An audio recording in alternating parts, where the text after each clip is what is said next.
আমাদের দেশে যারা কন্টেন্ট ক্রিয়েট করে তাদের উপর যে ধরনের আয় কর ছিল সেটা সম্পূর্ণভাবে উঠিয়ে দেওয়া হয়েছে। আপনি কি কন্টেন্ট ক্রিয়েটর? তাহলে এই সুসংবাদটি আপনার। লাইক, শেয়ার আর সাবস্ক্রাইবের দুনিয়ায় এবার যুক্ত হলো সরকারের 15% বোনাস। হ্যাঁ, ঠিকই শুনেছেন, কন্টেন্ট ক্রিয়েটর, ফ্রিল্যান্সার এবং স্টার্টআপ সবার পকেট থেকে ভ্যাটের বোঝা এক ঝটকায় নামিয়ে দিলেন অর্থমন্ত্রী আমির খসরু মাহমুদ চৌধুরী। 9,38,000 কোটি টাকার এই বিশাল বাজেটে ডিজিটাল অর্থনীতির নায়কদের জন্য কি থাকছে, চলুন দেখে নেওয়া যাক।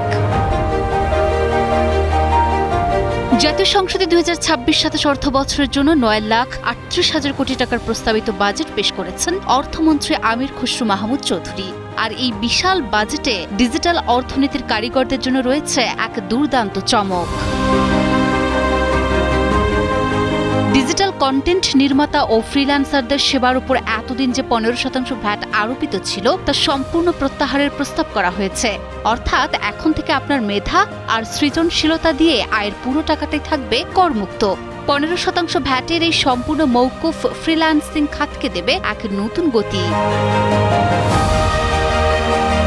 সুসংবাদের এখানেই শেষ নয়। দেশের উদীয়মান প্রযুক্তি নির্ভর ব্যবসা বা স্টার্টআপগুলোর জন্য অর্থমন্ত্রী দিয়েছেন এক দীর্ঘমেয়াদী ও অবিশ্বাস্য সুবিধা।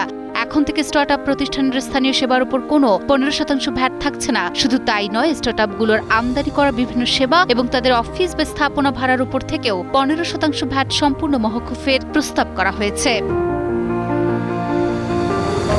আর সবচেয়ে বড় চমকটি হলো এই কর সুবিধা কিন্তু 2-1 বছরের জন্য নয়, 2035 সাল পর্যন্ত থাকছে এর মেয়াদ। দীর্ঘমেয়াদে পাওয়া এই বিশাল ছাড় দেশের প্রযুক্তি নির্ভর ব্যবসাগুলোর বিকাশে গেম চেঞ্জার হিসেবে কাজ করবে বলে আশা করা হচ্ছে।